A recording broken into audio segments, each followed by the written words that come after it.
Bismillahirrahmanirrahim. Assalamualaikum warahmatullahi wabarakatuh.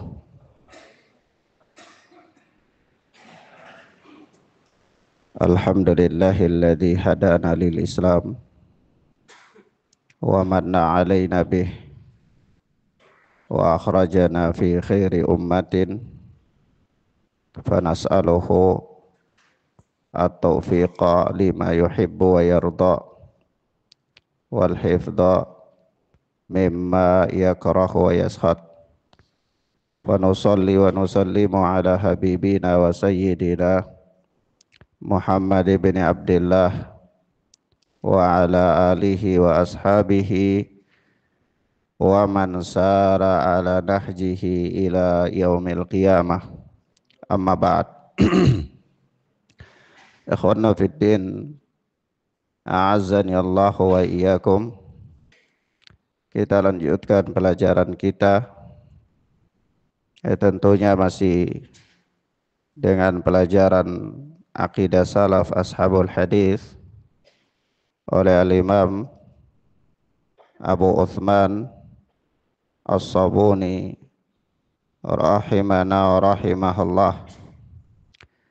Kita masih berada pada fasal atau pembahasan likulli makhluqin ajal, yaitu setiap makhluk telah ditetapkan ajalnya oleh Allah Subhanahu wa ta'ala.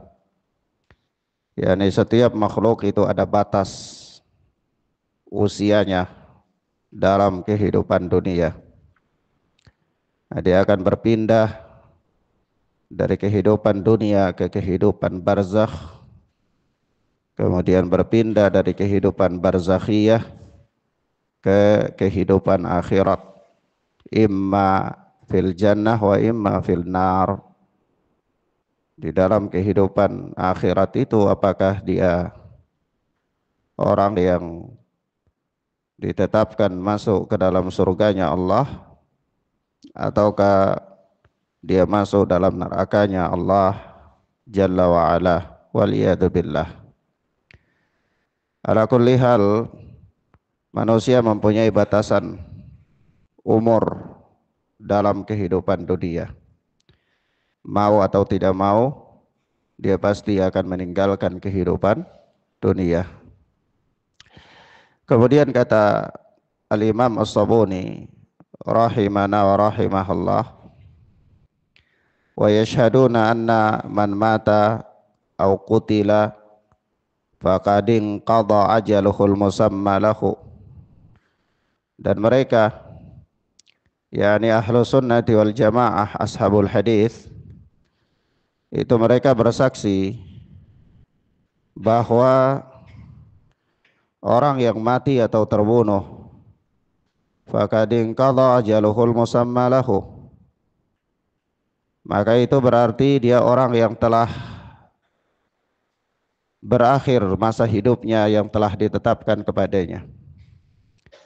Jadi orang yang mati atau terbunuh, yakni dia mati dalam keadaan bagaimanapun kematiannya, apakah dia terbunuh ataukah memang dia mati dengan sakit atau yang lainnya, maka itu berarti dia kematiannya itu adalah dia telah sampai pada batas usia, batas kehidupan yang telah Allah tetapkan kepadanya.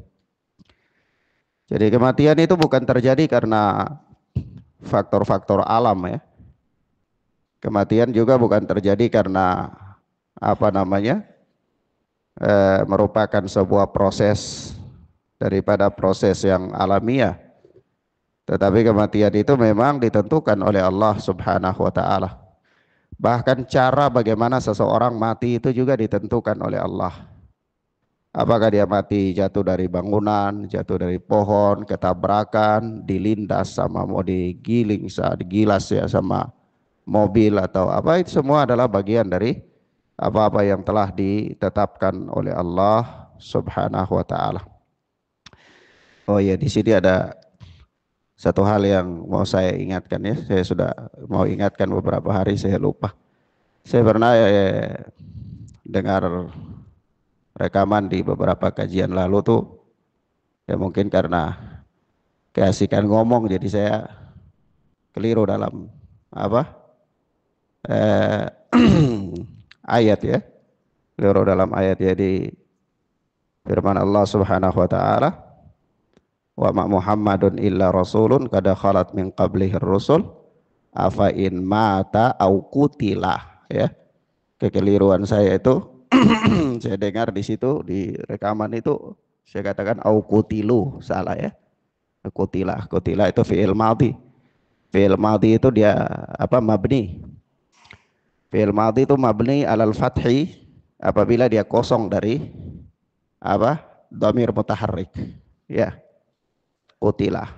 Kalau dia mabni ala sukun apabila dia bersambung dengan dhamir mutaharrik, seperti apa, katabtu, katabta, katabtuma, katabtum, ya, itu dia mabni ala sukun apabila dia bersambung dengan dhamir mutaharrik.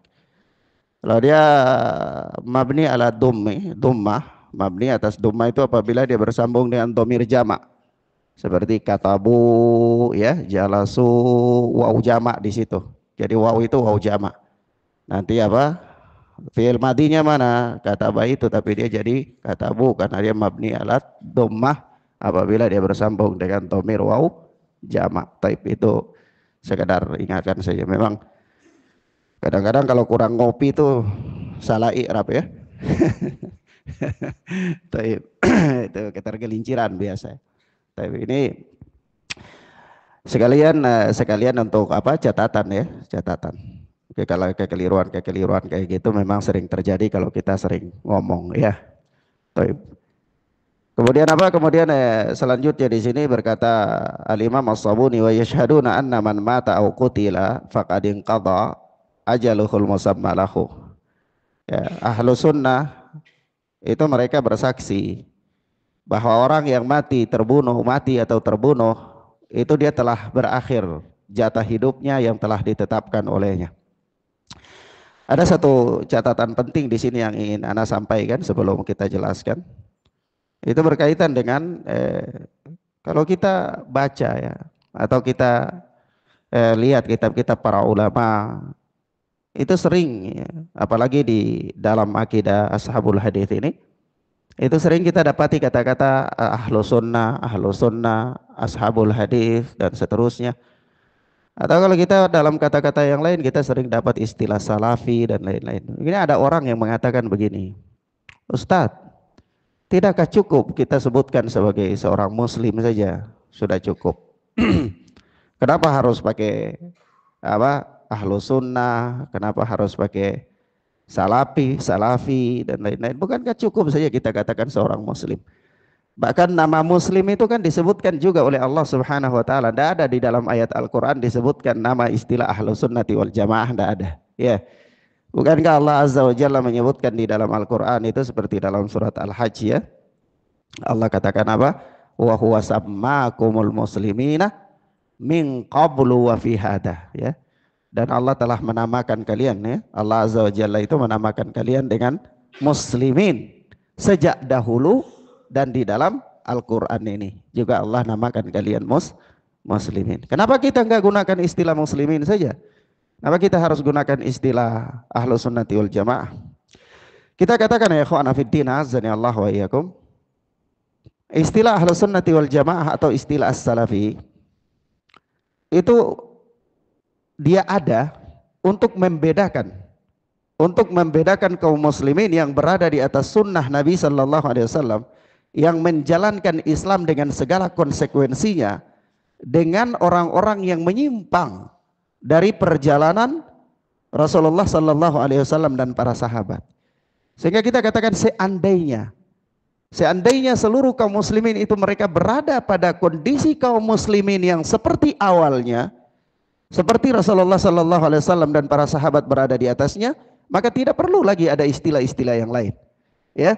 Tetapi ketika kaum muslimin itu mulai menyimpang, adanya di antara mereka kelompok-kelompok yang sesat, ada Mu'tazilah, ada Qadariyah, ada Khawarij, ya, ada Murji'ah, ada macam-macam, maka adalah penyebutan Ahlus Sunnati wal Jamaah untuk membedakan mereka dari yang lainnya. Nah, itu prinsipnya ya. Jadi jangan sampai tersubhati. Di antara subhat itu ada yang mengatakan bahwa ya muslimin aja sudah cukup, mukminin sudah cukup, tidak perlu lagi ada istilah ahlus sunnati wal jamaah. Kita katakan ya, tidak perlu ada istilah itu. Seandainya kaum muslimin itu mereka berada pada Islam sebagaimana yang Rasulullah Sallallahu Alaihi Wasallam dan para sahabat berada di atasnya. Tetapi ketika adanya penyimpangan-penyimpangan, adanya madhab-madhab yang batil, ya, maka ketika itu perlu adanya istilah ahlus sunnati wal jamaah atau adanya istilah as-salafi untuk membedakan antara orang-orang yang memegang Islam, berjalan di atasnya seperti apa yang Rasulullah dan para sahabat berjalan di atasnya, dengan orang-orang yang telah menyimpang dari manhaj Rasulullah Sallallahu Alaihi Wasallam dan para sahabat. Kalau dikatakan apakah menisbatkan diri kepada salaf atau ahlus sunnati wal jamaah itu aib? Kita katakan bukan aib, bukan aib. Ada sebagian orang mereka mengatakan begini, jangan mengatakan salafi, itu hizbiyah. Ya, itu nanti terjatuh dalam kekelompokan. Antum tidak perlu katakan salafi, katakan saja muslim. Kalau dikatakan antum salafi, katakan ya saya muslim, gitu. Ini syubhat, ini syubhat. Kenapa? Karena menisbatkan diri kepada salafi itu bukan aib, bukan aib. Sebab itu Syekhul Islam Ibnu Taimiyah di dalam Majmu' Fatawa itu beliau mengatakan, ya, wala aiba ala man adhara madhhab salaf. Ya, tidak ada celaan bagi orang yang menampakkan manhaj salaf. Tidak ada celaan bagi orang yang menampakkan manhaj salaf. Kenapa? Wantasaba ilaihi wa atazza ilaihi. Ya, dan dia juga bernasab bersandar kepada salaf itu sendiri, menisbatkan diri kepada salaf, dan dia berpegang teguh dengan salaf. Tidak ada aib di situ. Kenapa? Bal yajibu qabulu dzalika minhu bittifaq, bahkan wajib diterima darinya. Kalau dia mengatakan dia berada pada manhaj salaf, dia berintisab kepada salaf, ya, dia bermadhab dengan madhab salaf misalnya, maka itu wajib diterima, bukan aib, bukan aib. Ya, nah, kenapa? Fa inna madhab salaf la yakunu illa haqqan, karena sesungguhnya madhab salaf itu tidaklah ada melainkan kebenaran. Ya, tidaklah datang dengan madhab salaf itu melainkan apa? Melainkan kebenaran. Nah, mafhum ya ikhwan? Taib. Jadi jangan pernah ragu dan jangan pernah malu. Oh, saya bukan untuk salafi, enggak, saya bukan salafi, saya muslim. Nah, ini saya muslim. Ini orang nggak paham terhadap apa? Prinsip salaf dan kenapa harus ada penamaan dengan penamaan as-salaf, ya. Taib. Itu catatan ya. Kemudian kita lihat di sini supaya jangan kalau kita ulang-ulang kalimat ahlus sunnati, nanti orang bilang ya cukup saja muslimin, kenapa harus ahlus sunnati wal jamaah, ya. Itu catatan. Kemudian kita lihat pada bahasan al-Imam As-Sabuni, kata beliau, kalau Allah Ta'ala, Allah yang maha tinggi berfirman, qul law kuntum fi buyutikum la barazal ladina kutiba alaihimul qatlu ila madaji'ihim. Ya, surat Al-Imran ayat 154. Itu ketika beliau mengatakan bahwa orang yang mati atau orang yang terbunuh itu adalah akhir daripada batas kehidupan yang telah ditetapkan olehnya. Lalu beliau sebutkan dalil, ya, firman Allah Subhanahu wa taala, yaitu apa? Dalam surat Al-Imran, qul law kuntum fi buyutikum, katakanlah wahai Muhammad sallallahu alaihi wasallam, lau kuntum fi buyutikum, kalau kalian itu berada di dalam, seandainya sekiranya kalian berada di dalam rumah-rumah kalian sekalipun, la barazal ladina kutiba alaihimul qatlu ila madaji'ihim, niscaya orang-orang yang telah ditetapkan kepada mereka akan terbunuh itu, mereka pun akan keluar ke tempat-tempat di mana mereka akan terbunuh, ya. Jadi antum itu dimanapun, ya, orang itu ya sudah berlalu, kita katakan bahwa seorang itu kalau dia mau meninggal di sebuah tempat, maka Allah akan memudahkan dia untuk datang ke tempat di mana dia meninggal itu. Maka sekiranya Anda berada bersembunyi sekalipun di dalam rumah, Anda tidak mau keluar, Ya, ini bagi orang-orang, ayat ini memang turun terkait dengan orang-orang munafik yang enggan untuk keluar berperang ya. Maka di situ Allah Subhanahu wa taala mengatakan, "Qul," katakan kepada mereka, "lau kuntum fi buyutikum," sekiranya kalian itu berada berdiam di dalam rumah-rumah kalian saja, la barazal ladina kutiba alaihimul qatlu ila mataji'ihim. Itu kalian tidak bisa lari dari kematian. Karena orang yang ditetapkan mati di medan perang, Allah akan buat dia keluar, ya. Allah akan berbuat dia keluar ke tempat di mana dia mati tersebut, dia wafat tersebut. Nah, begitu pula Allah Subhanahu wa taala berfirman dalam surat An-Nisa, "Aina matakunu yudrikukumul mautu walau kuntum fi burujim musyayyadah." Dimanapun kalian berada, niscaya kematian itu akan mendatangi kalian walaupun kalian berada di dalam bangunan yang kokoh. Walaupun kalian berada di dalam bangunan yang kokoh. Naam. Ikhwana fiddin azani Allahu wa iyyakum. Ini ayat-ayat ya, ayat-ayat yang disebutkan dan banyak sekali ayat-ayat yang berkaitan dengan ini, yang menetapkan kepada kita satu keyakinan bahwa kematian itu memang sesuatu yang telah ditetapkan oleh Allah dan tidak ada seorang manusia pun dapat keluar darinya, dapat lari dari kematian. Dia berada dimanapun, itu dia tidak bisa bersembunyi dari kematian. Bahkan cara dia mati pun itu ditetapkan oleh Allah Azza wa Jalla. Cara dia mati itu ditetapkan oleh Allah. Di mana dia mati itu ditetapkan oleh Allah Subhanahu wa taala. Sebab itu ya ikhwan, persoalan yang paling penting bagi kita, persoalan yang paling besar bagi kita ya. Ini faedah tambahan ya. Persoalan yang paling besar bagi kita itu bukan tentang kematian.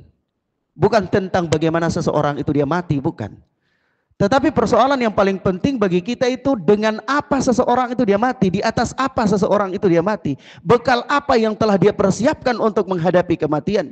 Karena kalau orang itu dia mati di pinggir jalan, mati di dalam selokan, mati di atas kasur empuk, mati di atas hotel mewah, ya, mati di emperan jalan, sama saja, semua sama-samanya mati, ya. Mati seorang manusia dan mati seorang hewan ternak juga sama saja mati. Jadi ini bukan persoalan. Tapi persoalannya adalah apa yang Anda bawa untuk kematian itu, apa yang Anda siapkan sebagai bekal ketika Anda berpindah dari alam dunia ke alam barzakh dan kemudian Anda akan ditempatkan dalam alam akhirat. Itu persoalan paling prinsip. Ustadz, apa faedahnya kita berbicara tentang ini? Di sini ada beberapa faedah penting. Yang pertama, menetapkan bahwa kematian itu adalah bagian dari takdir Allah. Ya. Dan seseorang tidak bisa keluar dari takdir Allah, ini maklum, ya.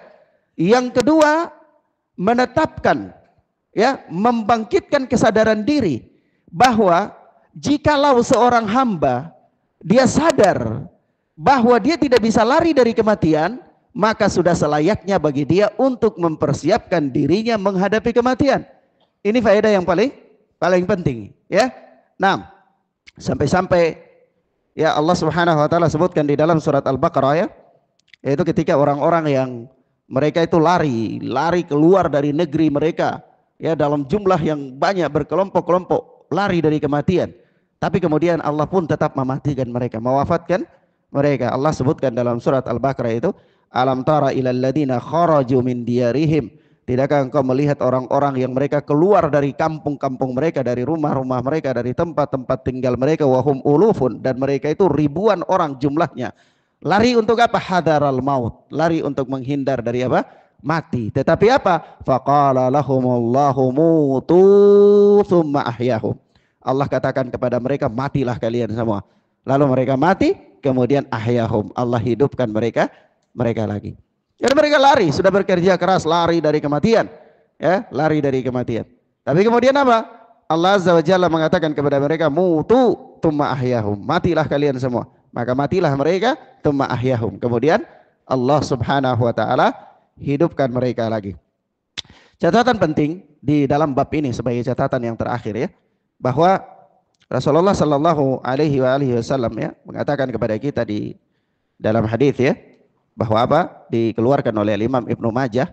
Rasulullah mengatakan begini, inna ruhal kudus nafatha fi raw'i annahu lan tamuta nafsun hatta tastakmila rizquha wa ajaluha. Ya, perhatikan. Ya, sesungguhnya Ruhul Kudus membisikkan kepadaku ya, membisikkan kepadaku bahwa apa? Annahu lan tamuta nafsun, bahwa tidak akan meninggal satu jiwa hatta tastakmila rizquha wa ajaluha, sampai sempurna rizki dan ajalnya, sampai sempurna rizki dan ajalnya. Kalau kita bicara tentang kematian, mungkin saja pertanyaan sederhana begini, Ustadz, bisakah seseorang dia meninggal, itu dia wafat meninggalkan rizkinya? Meninggalkan rizkinya. Maka kita katakan apa? Tidak akan pernah itu terjadi. Tidak akan pernah itu terjadi. Ketika seorang itu dia masih punya rizki, maka dia masih hidup. Dia masih hidup. Tapi ketika dia mati, itu dia telah menyempurnakan rizkinya. Mungkin kita bingung, Ustadz, kalau begitu bagaimana dengan orang yang meninggal, dia wafat meninggalkan harta benda yang banyak?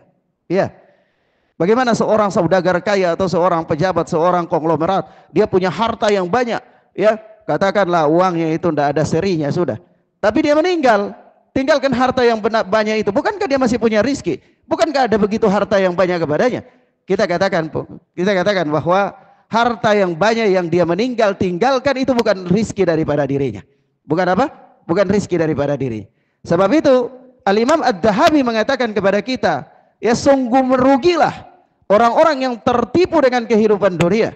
Sungguh merugi orang-orang yang tertipu dengan kehidupan dunia. Dia sibuk mengumpulkan harta bendanya yang banyak, kemudian dia pergi meninggalkan harta itu dan ahli warisnya berfoya-foya dengannya. Ya, dia sudah susah payah kumpulkan, dia bilang ini rizkinya, tetapi ternyata itu bukan rizkinya. Itu bukan rizkinya. Dia kumpulkan untuk orang lain. Bahayanya begitu dia pergi, ahli waris memanfaatkannya. Ya, syukur-syukur kalau dalam ketaatan kepada Allah Azza wa Jal. Tapi kalau kemudian mereka bermusuhan gara-garanya, atau mereka menggunakannya untuk kemaksiatan kepada Allah, ya, dan seterusnya, maka betapa meruginya orang ini. Dia telah menghabiskan umurnya, dia telah menghabiskan tenaganya, dia menghabiskan pikirannya, dia menyimpan sesuatu untuk ahli warisnya, tetapi kemudian mereka menggunakannya untuk kemaksiatan kepada Allah Rabbuna Jalla Jalaluh, waliyadu billah. Ya, maka ketahuilah ya ikhwan, annahu lan tamuta nafsun hatta tastakmila rizquha wa ajaluha, bahwa tidak akan meninggal satu jiwa sampai sempurna ajal dan rizkinya, sampai sempurna ajal dan rizkinya. Ada orang dia masih punya rizki, dia masih hidup. Dia masih punya rizki, dia masih hidup. Sampai dia sudah makan semua rizkinya habis, baru dia meninggal. Kenapa? Karena rizki seorang hamba tidak akan pernah tertukar. Rizki seorang hamba tidak akan pernah apa? Tertukar ya ikhwan. Sebab itu, seandainya kalau dia punya rizki sudah habis, dia belum meninggal, itu nanti dia makan rizki orang lain. Menyelisih prinsip akidah bahwa rizki manusia tidak akan pernah tertukar. Iya, rizki manusia tidak akan pernah tertukar. Jadi kalau rizkinya sudah habis, dia belum meninggal, konsekuensinya pasti dia makan rizki orang lain apa tidak? Dia makan rizki orang lain, dan ini tidak mungkin. Ini tidak mungkin. Mahfum ya ikhwan? Begitu pula seandainya rizkinya belum sempurna, lalu dia sudah meninggal, berarti ini apa? Dia meninggalkan rizkinya untuk orang lain. Mungkin enggak? Enggak mungkin. Enggak mungkin. Mahfum ya ikhwan? Maka enggak usah khawatir, enggak usah khawatir. Ya, enggak usah terlalu galau dengan ekonomi yang lagi semraut, enggak usah terlalu galau. Rizki Anda tidak akan habis sampai Anda meninggal. Kalau seandainya Anda meninggal, itu rizki Anda sudah habis. Jadi tidak usah terlalu galau. Ya, untuk urusan dunia jangan galau. Tetapi untuk urusan akhirat perlu Anda galau. Perlu Anda galau. Ikhwana fiddin azani Allah wa iyyakum. Urusan dunia Allah Subhanahu wa taala telah siapkan kepada Anda sampai Anda meninggal. Adapun urusan akhirat, Anda sendiri yang harus mempersiapkan untuk diri Anda. Ya. Maka dari itu, ketika seorang dia galau, itu dia galau harus kepada perkara akhirat dirinya. Karena ikhwan, dalam kehidupan dunia ini tidak ada perkara yang besar, tidak ada. Semua perkara kecil di hadapan Allah Azza wa Jalla. Perkara yang paling besar adalah ketika Anda itu dihampiri oleh yang namanya kematian. Karena ketika kematian itu datang, maka saat itulah Anda seorang diri dan tidak ada seorang pun yang bisa berserikat dengan Anda dalam urusan Anda pada saat itu. Anda di dalam kubur sendirian selama berapa waktu yang ditetapkan oleh Allah. Kemudian Anda berpindah lagi ke alam akhirat sendirian selama berapa waktu yang ditetapkan oleh Allah. Kemudian Anda akan masuk surga atau Anda akan masuk neraka. Maka hakikat umur seseorang itu adalah umur yang dipakai untuk ketaatan kepada Allah. Hakikatnya umur seseorang adalah umur yang dipakai untuk apa? Ketaatan kepada Allah. Kalau kita tanyakan, Anda umur berapa sekarang? Umur 40. Bukan, itu bukan hakikat umur Anda. Umur Anda berapa? Nah, saya kenal dakwah, saya baru beribadah kepada Allah ini baru sekitar 3 tahun yang lalu. Itulah umur Anda. Itulah hakikat daripada umur Anda. Subhanallah. Anda sudah lama di dunia tetapi umur Anda yang bermanfaat cuma sedikit saja. Ya, cuma sedikit saja. Lalu dengan apa Anda akan menghadap Allah Subhanahu wa taala? Ya, dengan apa Anda akan menghadap Allah tabaraka wa taala? Begitu pula hakikatnya harta seseorang. Hakikatnya harta seseorang bukanlah yang dibangga-banggakan, bukanlah yang dikumpul-kumpulkan, bukanlah yang dipamerkan, tidak. Hakikat harta seseorang adalah yang digunakan di jalan Allah Azza wa Jalla. Ya, hakikat harta seseorang adalah yang digunakan di jalan Allah tabaraka wa taala. Baik. Kemudian kita masuk pada bab yang berikut. Kata Imam As-Sabuni rahimana wa rahimahullah, waswasatus syayatin. Luar biasa sekali ya beliau dalam menyusun bab ini. Coba antum lihat bab tentang kematian lalu bab tentang was-was dari syaitan. Ya. Ya, kalau kita sudah yakin dengan kematian begini, kita mau fokus ibadah, was-was datang. Ya, antum gimana nanti anak cucumu ini, kau sekolah, kau bagaimana, kesehatan bagaimana, kehidupan bagaimana, ya, was-was itu ada, ya. Ya, subhanallah, luar biasa keindahan dan kedalaman ilmunya Al-Imam As-Sabuni rahimahullah.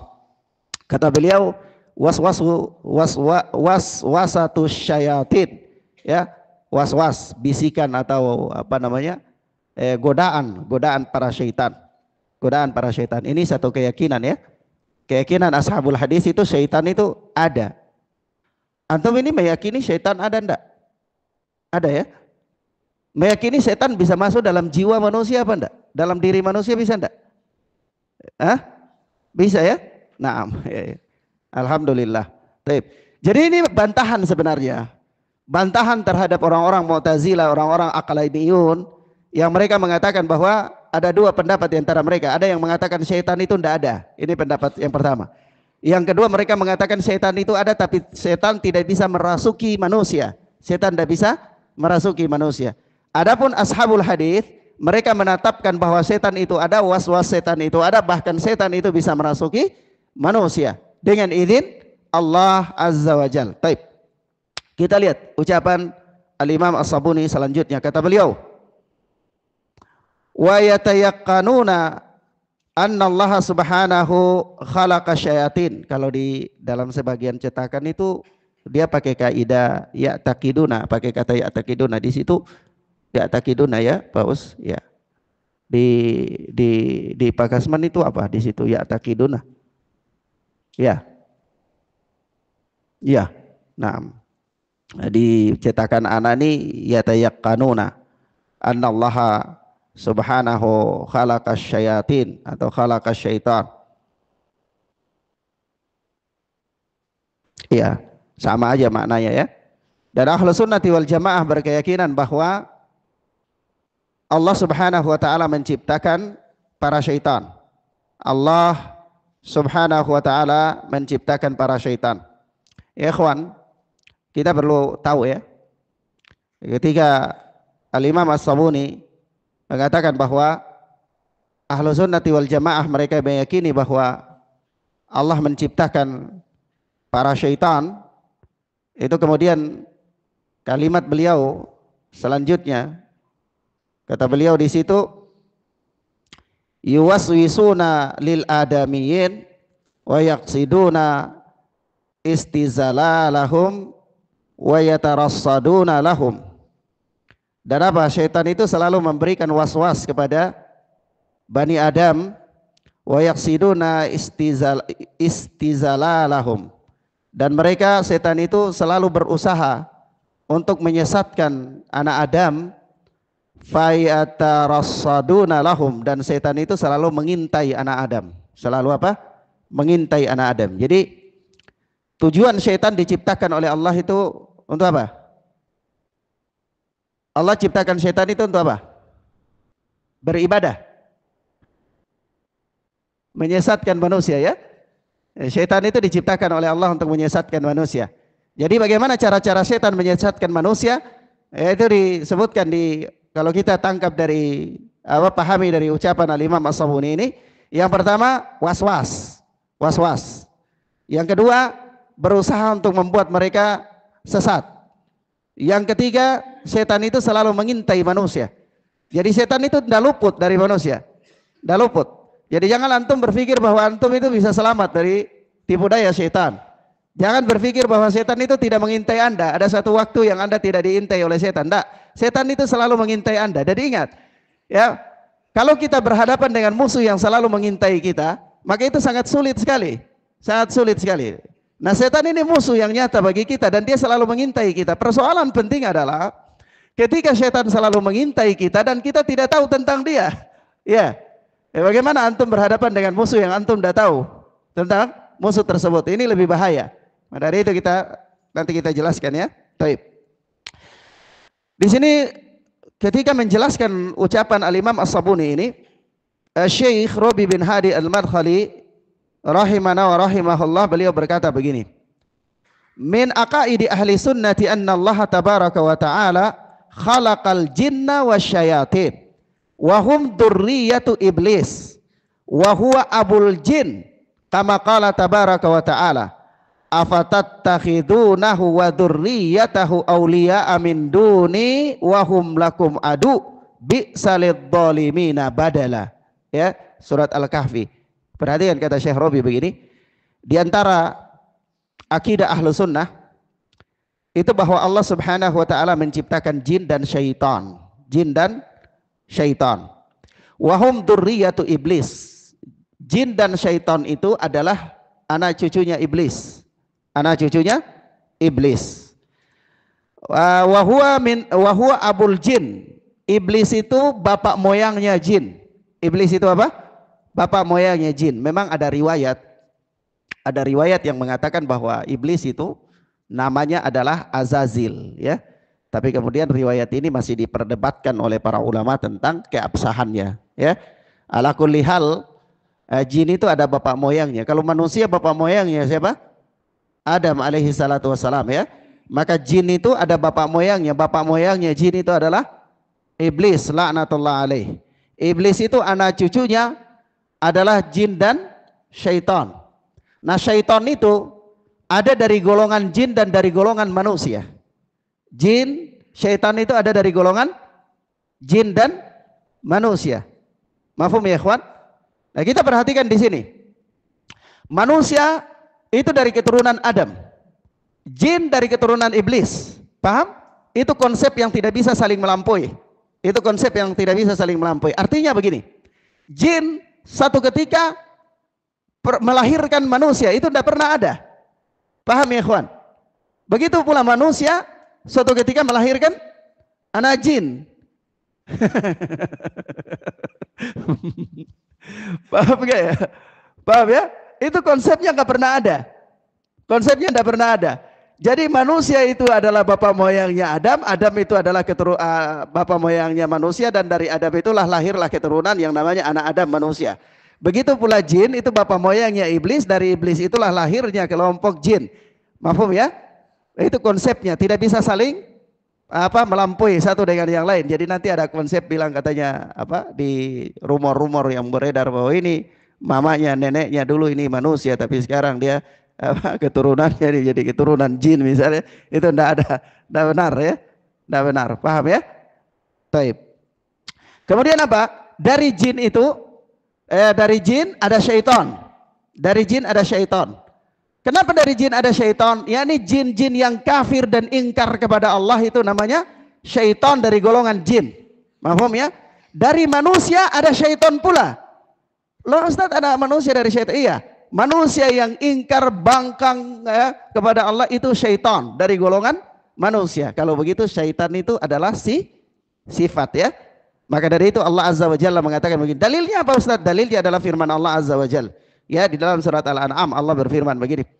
Wa kadzalika ja'alna likulli nabiyyin aduwan syayatinal insi wal jin. Demikianlah Allah jadikan kepada setiap nabi itu musuh. Dari golongan apa? Setan-setan dari golongan jin dan setan-setan dari golongan manusia. Ya, setan-setan dari golongan jin dan setan-setan dari golongan manusia. Jadi ada setan itu ada dari golongan jin, setan ada dari golongan manusia. Kalau Ibnu Katsir menerangkan di dalam tafsirnya, itu beliau mengatakan bahwa syaitan itu adalah segala sesuatu yang keluar dari tabiatnya dengan membawa keburukan. Dengan membawa keburukan. Jadi Kalau jin keluar dari tabiatnya dengan membawa keburukan, setan dari golongan jin. Manusia keluar dari tabiatnya dengan membawa keburukan, berarti setan dari golongan manusia. Binatang keluar dari tabiatnya dengan membawa keburukan, maka binatang itu setan dari golongan binatang. Paham ya? Paham ya? Baik. Kaidah ini bisa dipahami? Baik. Yang kedua atau yang berikutlah. Yang berikut, seorang hamba dia harus paham dan mengerti bahwa syaitan itu adalah musuh terbesarnya dan musuh nyata bagi dirinya. Syaitan adalah musuh terbesarnya. Allah menciptakan syaitan dan Allah menciptakan Bani Adam. Ya, tetapi Allah jadikan syaitan itu sebagai musuh bagi manusia. Maka manusia harus menjadikan syaitan sebagai musuh. Tidak boleh dia jadikan syaitan sebagai teman akrab. Maka di antara kesesatan yang paling nyata di antara Bani Adam adalah mereka menjadikan syaitan sebagai teman akrab. Ya, mereka menjadikan syaitan sebagai teman akrab. Di antaranya para dukun, ya, para peramal dan seterusnya, orang-orang yang ya dia memiliki ilmu-ilmu sakti mandraguna dan seterusnya, dia menjadikan syaitan sebagai teman akrab. Ini kesesatan yang paling nyata. Kenapa? Karena dia bertentangan dengan prinsip awal, yaitu Allah menjadikan syaitan itu sebagai musuh bagi manusia. Allah Azza wa Jalla berfirman begitu di dalam surat Fatir, inna syaitana lakum aduun, sesungguhnya syaitan itu bagi kalian adalah musuh. Syaitan bagi kalian adalah musuh. Persoalannya ya ikhwan, ketika setan itu musuh dan hampir dipastikan tidak ada yang selamat dari tipu daya setan, dari permusuhan setan, kecuali yang dirahmati oleh Allah Subhanahu wa taala. Persoalan paling prinsip adalah kita bermusuhan dengan sesuatu yang kita tidak lihat. Iya. Kita bermusuhan dengan sesuatu yang kita tidak lihat. Kalau Anda bermusuhan dengan musuh yang Anda lihat, itu masih ada aba-aba. Iya, masih ada aba-aba, Anda bisa menghindar, Anda bisa carikan upaya untuk selamat. Tapi ini Anda bermusuhan dengan makhluk yang tidak Anda lihat. Anda bermusuhan dengan sesuatu yang Anda tidak lihat. Sebab itu Syekh Rabi berkatakan begini, fala yasimuka min idlali syaitani bil wasawis la junudun wala quwwatun wala sultanun wala syai'un illallah. Li'annal insana dha'ifun fa innahu law kana yamliku dunya kullaha la yastati'u an yuqawima hadzal aduwa illa an yuhsanahu Allahu minhu wa yahmiyahu. Kata beliau, tidak ada fala yasimuka min idlali syaitan. Ya, tidak ada yang bisa menyelamatkan engkau dari penyesatan syaitan. Dengan was-wasnya, apakah itu pasukan, apakah itu kekuatan, apakah itu kekuasaan, apapun sesuatu apapun tidak bisa menyelamatkan engkau dari penyesatan syaitan. Jadi prinsip awalnya manusia itu sulit sekali keluar dari penyesatan syaitan. Mafhum ya ikhwan? Itu prinsipnya. Ya, kecuali apa? Kecuali Allah yang bisa menyelamatkan manusia dari penyesatan syaitan. Li'annal insana dha'ifan, karena manusia itu teramat lemah. Manusia teramat lemah. Fa innahu law kana yamliku dunya kullaha, meskipun manusia itu dia memiliki dunia seluruhnya, la yastati' an yuqawima hadzal adu, dia tidak akan mampu untuk berhadapan dengan musuh ini yang namanya syaitan ini. Illa an yuhsanahu Allahu minhu wa yahmiyahu, kecuali orang yang dijaga dan dipelihara oleh Allah Subhanahu wa ta'ala. Maka senjata paling terampuh untuk melawan syaitan itu apa? Hanya kembali kepada Allah, doa. Hanya kembali kepada apa? Allah Azza wa Jalla. Prinsipnya manusia tidak mampu melawan syaitan, sementara syaitan itu musuh paling nyata, ya. Maka satu-satunya senjata yang bisa melawan syaitan itu kembali kepada Allah Azza wa Jalla, kembali kepada Allah Tabaraka wa ta'ala. Al-Hasan Al-Basri mengatakan begini, inna aduwan yaraka wala tarahu, sungguhnya musuh yang engkau lihat tapi dia tidak melihat engkau itu, dia melihat engkau tapi engkau tidak melihat dia itu, lasyadidul maunah, adalah musuh yang paling berat. Musuh yang paling berat. Engkau bermusuhan dengan sesuatu yang dia lihat Anda dan Anda tidak lihat dia. Berat apa Anda tuh? Ya berat. Itu adalah sesuatu yang paling berat. Jadi jangan pernah meremehkan tipu daya syaitan. Jangan pernah apa? Meremehkan tipu daya syaitan. Taib. Yang berikut, Prinsip yang berikut dari syaitan ini kita katakan bahwa tadi kita sudah yakin ya bahwa syaitan itu diciptakan oleh Allah, siapa turunannya syaitan, dan syaitan itu fungsinya adalah sebagai musuh bagi manusia karena dia menyesatkan manusia dengan berbagai macam hal. Dia buat was-was, dia buat manusia tergelincir, sesat dan lain-lain. Prinsip yang kedua yang harus kita pahami dari dunia syaitan ini adalah syaitan itu bisa merasuki manusia. Syaitan itu apa? Bisa merasuki manusia. Sebab itu Al-Imam Al-Baghawi di dalam tafsirnya itu meriwayatkan kisah ketika anaknya Imam Ahmad ya. Anaknya Imam Ahmad Abdullah bin Ahmad bin Hambal itu dia pernah berkata kepada bapaknya, dia katakan kepada bapaknya begini, inna qauman yaz'umuna annal jinniyya la yadkhulu fi badanil insi. Ya, wahai bapakku, itu ada orang-orang mereka mengklaim bahwa jin itu tidak bisa masuk di dalam tubuh manusia. Ya, wahai bapakku, jin tidak bisa masuk. Orang-orang beranggapan bahwa ada sekelompok orang beranggapan bahwa jin tidak bisa masuk dalam tubuh manusia. Apa kata Imam Ahmad? Ya bunayya yakdibuna, wahai anakku, itu mereka dusta. Mereka itu dusta. Huwa dha yatakallamu ala lisanih. Setan itu dia bisa menyusup dalam tubuh manusia, dia bisa berbicara dengan lisan manusia. Jadi kalau ada orang kadang-kadang ya, dia kalau kesurupan oleh syaitan, itu dia bicara dengan bahasa yang dia nggak ngerti, dia bicara dengan kalimat yang dia nggak ngerti. Kadang-kadang kita pukul dia dengan pukulan yang paling keras pun dia nggak rasa sakit. Kenapa? Dia sedang didominasi oleh syaitan. Ya, syaitan itu sedang merasuk ke dalam jiwanya. Syaitan itu sedang merasuk ke dalam jiwanya. Sebab itu Syekhul Islam Ibnu Taimiyah rahimahullah di dalam Majmu' Fatawa, kita bacakan keterangan Syekhul Islam dulu ya. Taib. Syekhul Islam Ibnu Taimiyah mengatakan dalam Al-Fatawa begini, kata beliau, wujudul jinni sabitun bi kitabillahi wa sunnati rasulih wa ittifaqi salafil ummati wa a'immatiha. Keberadaan jin itu sabit ya, dengan kitab dan sunnah dan kesepakatan para salaf dan imam-imam mereka. Wa kadzalika dukhulul jinni fi badanil insan sabitun fi bittifaqi a'immati ahli sunnati wal jamaah. Demikian pula jin itu masuk di dalam tubuh manusia adalah sabit dengan ketetapan ahli sunnati wal jamaah. Dengan ketetapan apa?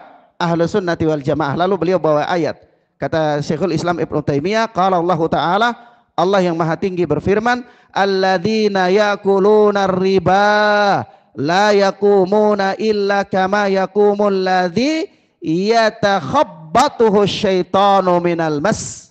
Ya, yakni orang-orang yang makan riba itu mereka tidak dapat berdiri ya dengan tenang ya, melainkan mereka berdiri sebagaimana berdirinya orang yang terombang-ambing, sebagaimana berdirinya orang yang dikuasai oleh gangguan syaitan. Jadi sisi pendalilannya itu apa?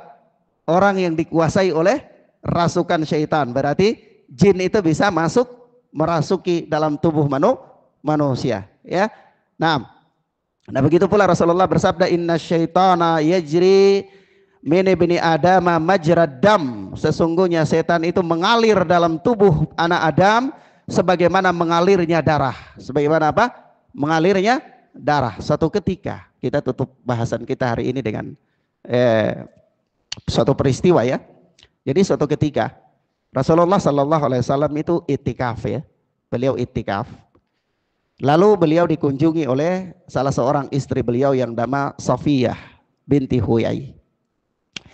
Begitu Rasulullah Rasulullah dijenguk oleh istri beliau Safiyah. Lalu ngobrol-ngobrol ya. Ya, ini istri kangen ya. Kalau itikaf itu berapa hari ya, 10 hari paling kurang ya, kalau 15 hari lebih lama lagi ya kangen ya. Maka datanglah istri Nabi Sallallahu Alaihi Wasallam Safiyah ini ke Nabi yang ada itikaf, lalu ngobrol-ngobrol. Selesai itu dia mau berangkat pulang ya. Ketika mau berangkat pulang, Nabi berangkat ngantar ya.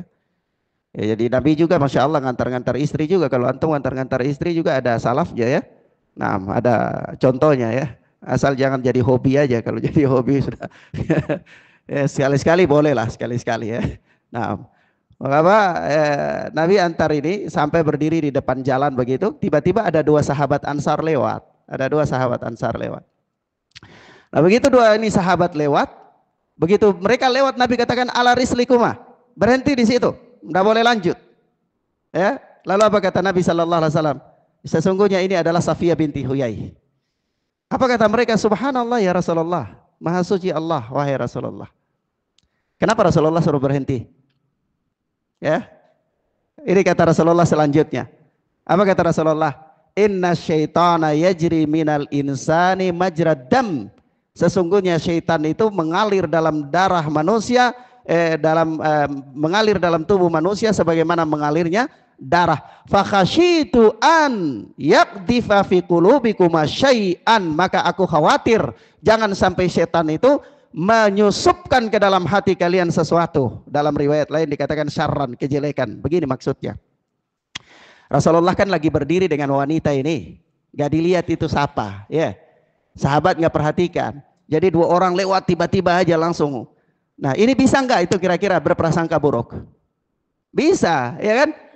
Wah itu gelap-gelap kayak gitu Rasulullah sama siapa itu?